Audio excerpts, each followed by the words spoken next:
Good morning.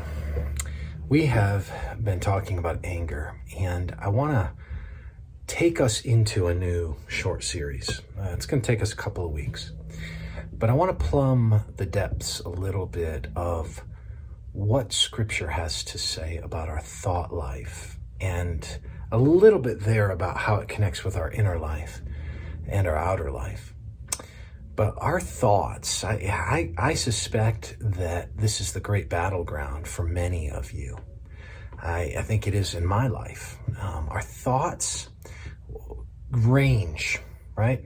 We can shift from thoughts that are aberrant desire. We can move to thoughts that are negative about the self. We can move to thoughts that are suspicious of God or suspicious of others. We have thoughts that are indulgent, fantasies. We have thoughts that are vitriolic. They actually form the basis of the anger that we've been talking about addressing. So in many ways, when we talk about addressing aspects of our emotional life, like anger, to address our thought life is a real starting point.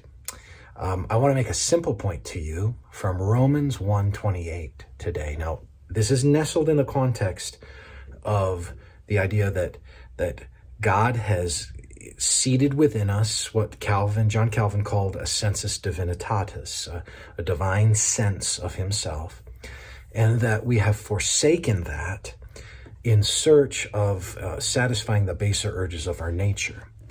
Now, toward the end of Romans 1, he'll list a series of sins. Prior to that, he talks about aberrant and unnatural sexual desire of a homosexual ilk as illustrative of how our desires have become debased. Now, in that context, verse 28 reads this way: "And since they did not see fit to acknowledge God, they ran away from that knowledge of God. God gave them up."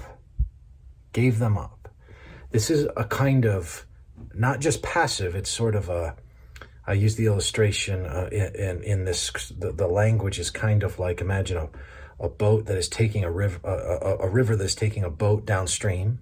It's tied off to a dock. And it's not merely that it's been loosed and is taken downstream, but rather it's almost as though it's been loosed and then someone put their foot on it and said, okay, if that's how you want it, and gave it a little nudge. He gave them up to a debased mind.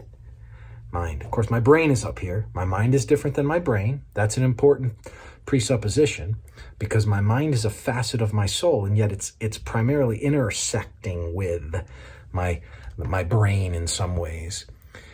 A debased mind to do what ought not to be done. To do what ought not to be done. I want to make a real simple connection for you. Notice that doing what ought not to be done stems from a debased mind. What does that mean? That means that what a discipling mentor of mine, Howard Hendricks, used to say is true. You can't change the way a person acts. You can only change the way they think. The starting place for dealing with our life as it is to start with our thoughts as they are. I want you to think about that because that begins to inform almost everything you do, both within yourself, but also even as you minister to others. You're impacting thoughts. So priming the pump here, we're going to think about thoughts. We're going to think about thinking. All right? May the Lord bless you today and have a wonderful day.